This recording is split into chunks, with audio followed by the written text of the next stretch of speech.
주신 말씀은 출애굽기 19장 1절부터 6절까지 말씀입니다.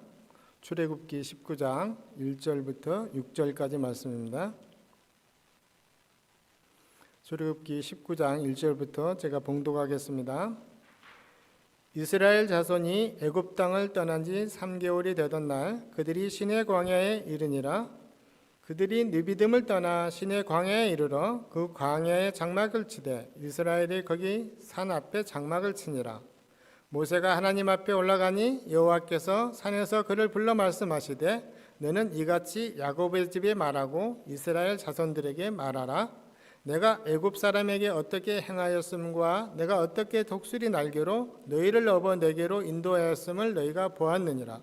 세계가 다 내게 속하였나니 너희가 내 말을 잘 듣고 내 언약을 지키면 너희는 모든 민족 중에서 내 소유가 되겠고 너희가 내게 대하여 제사장 나라가 되며 거룩한 백성이 되리라. 이는 이 말을 이스라엘 자손에게 전할지니라. 아멘. 오늘 말씀을 통하여서 구원의 정체성을 회복하라라는 말씀을 전하겠습니다. 우리들이 새해를 시작하면서 이렇게 또 성경을 계속 통독하기 위해서 읽고 계시는데 이제 창세기를 다 마치셨습니다. 창세기는 거의 2300년의 역사를 기록하고 있지만 이제 읽으시고 계시는 이 출애굽기, 레위기, 민수기 14장까지는 딱 1년의 역사가 기록되어 있습니다.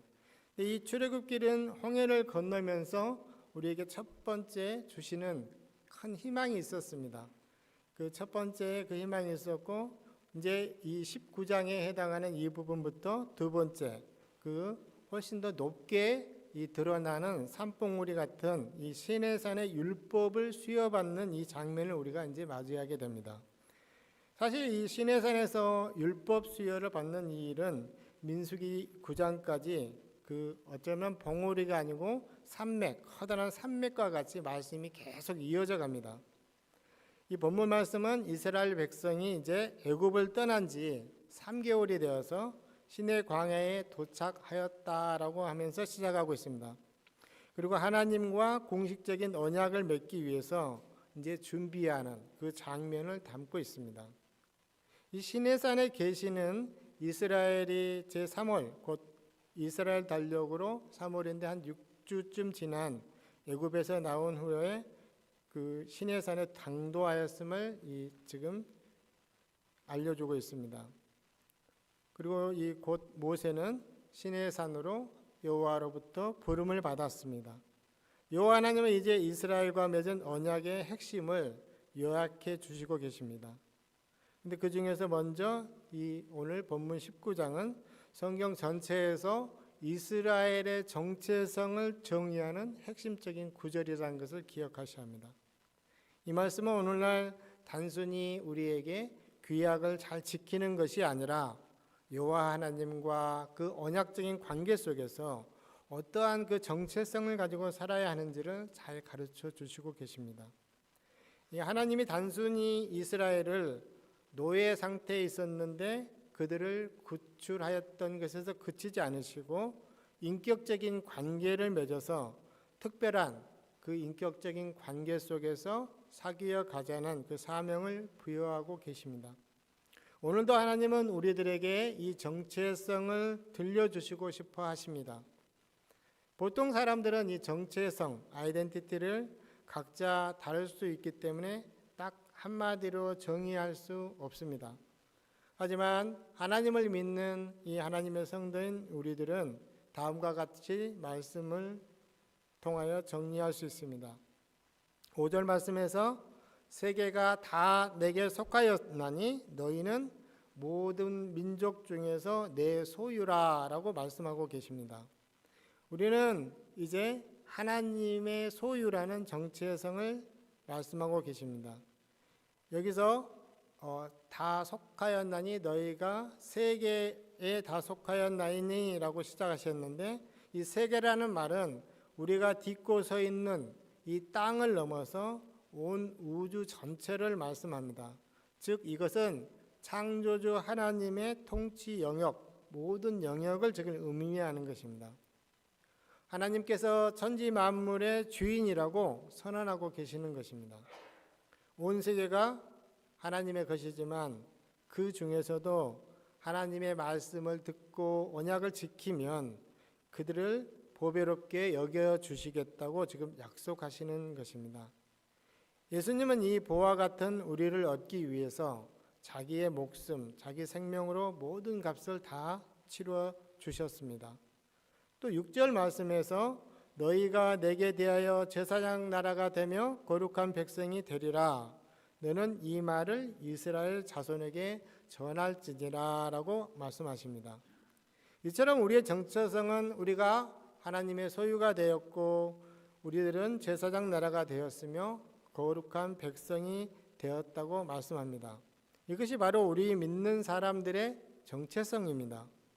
보통 사람의 정체성은 단 한마디로 정의하는 것이 어렵지만 우리 믿는 사람들의 정체성은 하나님의 말씀대로 하나님 나라의 소유가 되었고 제사장 나라이며 거룩한 백성입니다. 그러니 우리가 이제 무엇이 두려움이 있겠습니까? 우리가 무엇을 고민하며 살아가야 하겠습니까? 교회는 정체성에 합당하게 세상에서 제사장적 이 사명을 가진 언약 백성임을 감당하라라고 지금 말씀하고 계십니다. 이 오늘 하나님 말씀의 결론은 하나님의 소유로 거룩한 나라로 택한 백성으로 이제 예수 이름을 자손에게 전파하라라고 강조하고 계십니다. 분명히 우리가 타락한 죄인이었고 우리에는 그 죄의 삭스로 죽을 수밖에 없었던 존재들이었습니다. 그러나 하나님께서는 밭의 감추였던 그 보화처럼 우리를 여기셨습니다. 그래서 자기의 독생한 예수 그리스도 독생자를 보내주시고 그 모든 죄값을 다 치르고 우리들이 사망에서 생명으로 옮겨지도록 해주셨습니다. 이처럼 십자가 보혈로 새 생명을 얻은 성도의 길은 정해졌습니다. 보화의 가치를 아는 사람이 자신의 전부를 걸어서 그 전부를 거는데 아까워하지 않았습니다. 보화가 더 좋기 때문에 그쪽을 향하여 걸음을 옮겨갔던 것입니다. 사람들은 저에게 왜 더 좋은 것 많은 거 있는데 그것을 다 포기하고 목사를 선택했냐라고 질문하곤 하였습니다. 하지만 어떠한 것을 포기하고 이것을 선택한 것이 아니라 노아의 이야기에서처럼 성령의 인도하심으로 더 좋게 하나님께 선택받았던 것입니다.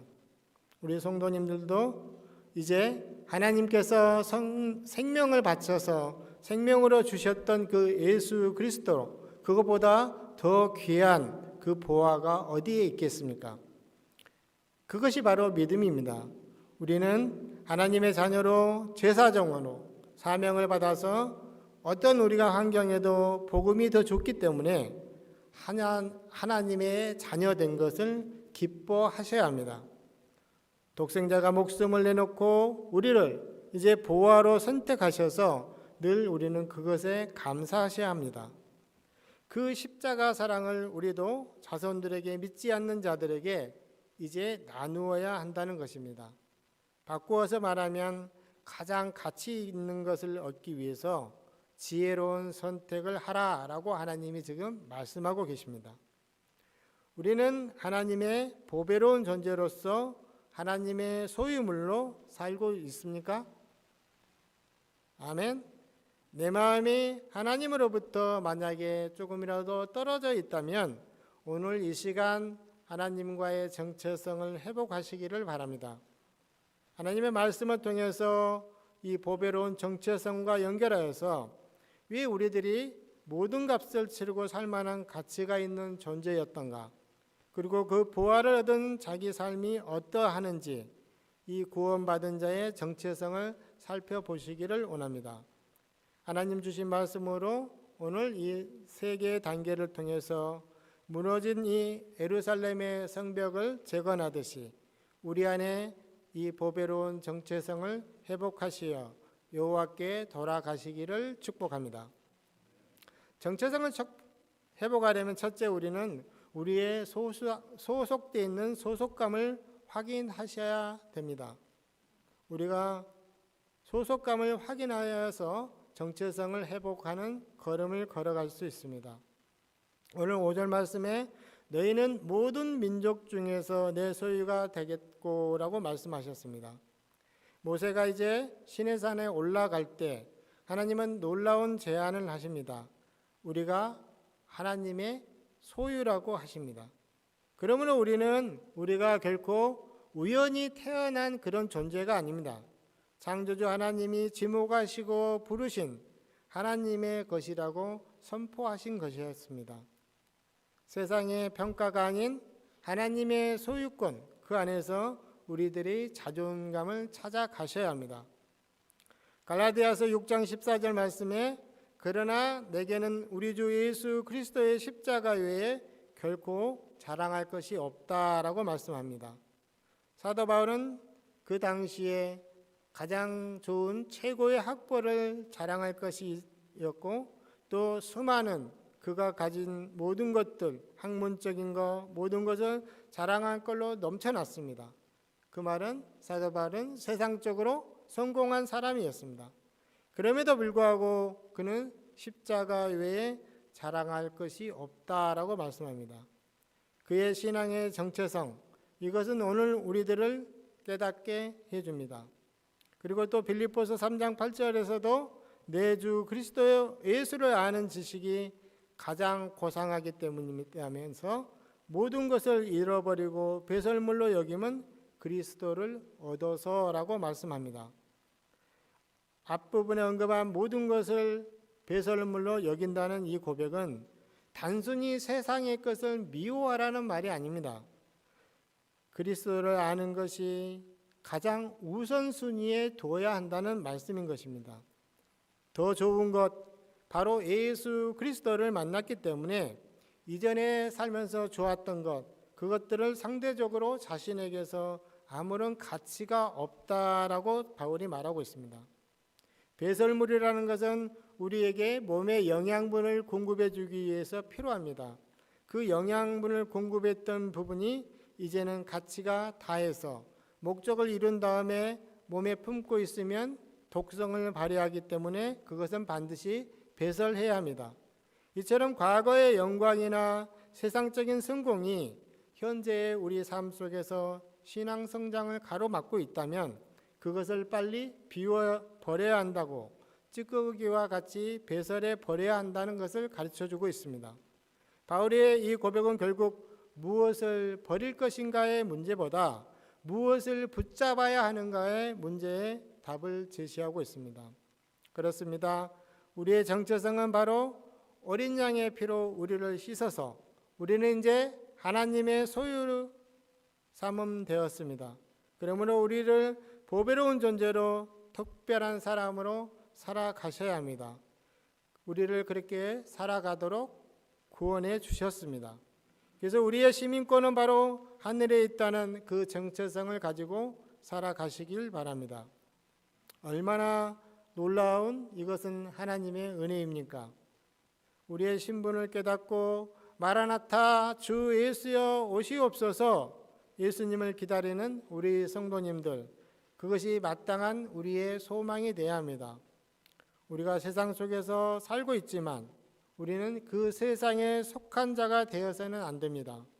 하나님 나라 백성으로 자녀로 살아갈 수 있도록 날마다 여호와 하나님 앞으로 나아가셔야 합니다.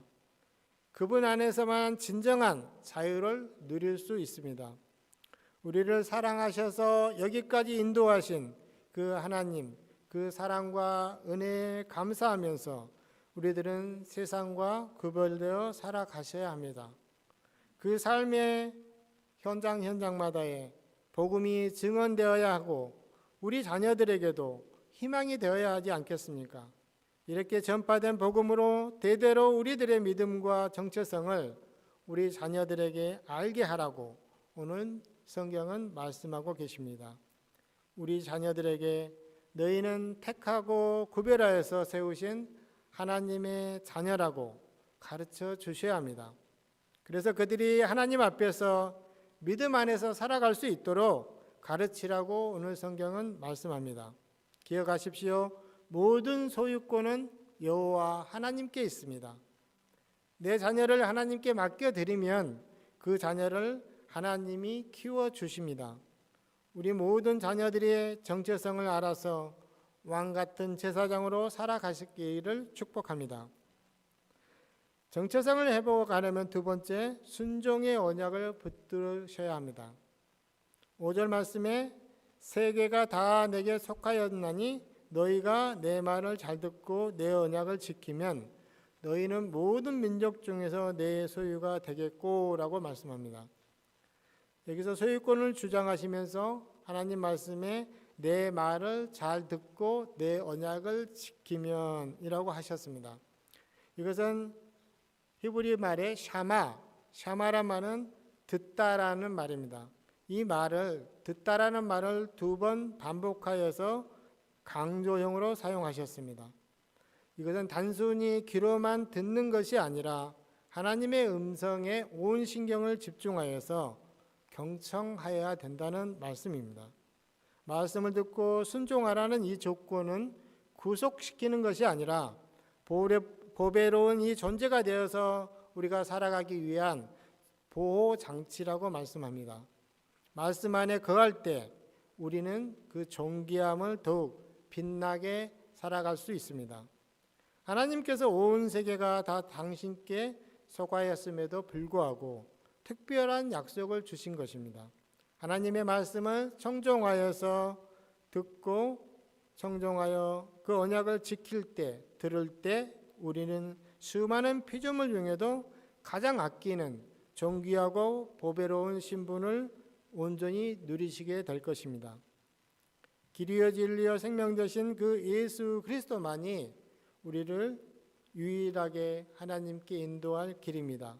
이 말씀 되신 예수님만이 광야 같은 삶에서 우리가 마주하는 마라의 쓴물을 단물로 바꿔 주십니다. 마라는 우리의 삶에서 찾아오는 예기치 못한 어떤 슬픔과 상처, 아픔, 결핍을 상징합니다. 마라의 쓴물 사건은 우리가 고통의 현장에서 어떻게 치료하는 이 하나님을 경험할 수 있는지 깨닫게 해주는 영적인 원리를 제시해 줍니다. 하나님은 결코 모세에게 나무 한 그루를 갖다가 그 물에 넣으면 그 쓴물이 단물로 바뀐다고 하였을 때 모세는 순종하고 그 나무 한 그루를 그 물에 던졌습니다. 이렇게 순종할 때 하나님은 그 정해진 약속대로 그 백성을 살려내셨습니다. 우리가 하나님의 이 말씀에 순종할 때 하나님은 결코 마라에 머물게 하지 않으시고 곧 이어서 물샘 열들과 종려나무 이른 그루가 있는 풍요로운 그 엘림으로 백성들을 인도하셨습니다. 우리가 하나님의 보배로운 정체성을 가지고 예수님이 주신 그 자유 안에서 불평한 것 대신에 순종을 선택할 때 여호와 라파의 하나님은 우리 삶의 쓴물을 단물로 바꾸시고 풍성한 안식으로 인도하실 것입니다. 죄의 종노릇하던 상태에서 벗어나서 하나님의 집에 영원히 거하는 그 자녀의 권세를 다 누르는 방법으로 이제 정해졌습니다. 아들이신 그 예수님을 의지하고 그분의 말씀에 순종하시는 그 길입니다. 우리가 모든 값을 치러서 산 그 보화, 그 예수 그리스도를 얻었기에 이제는 우리의 낡은 소유를 다 팔아서 주님의 말씀에 순종하는 그 삶을 선택하시기를 축복합니다. 정체성을 회복하는 세 번째는 복음 전파 사명을 붙드시기 바랍니다. 6절 말씀에서 내게 제하여 제사장 나라가 되며 또 자손에게 전파하라 라고 말씀하셨습니다. 제사장은 하나님과 세상을 연결하는 다리의 역할을 합니다.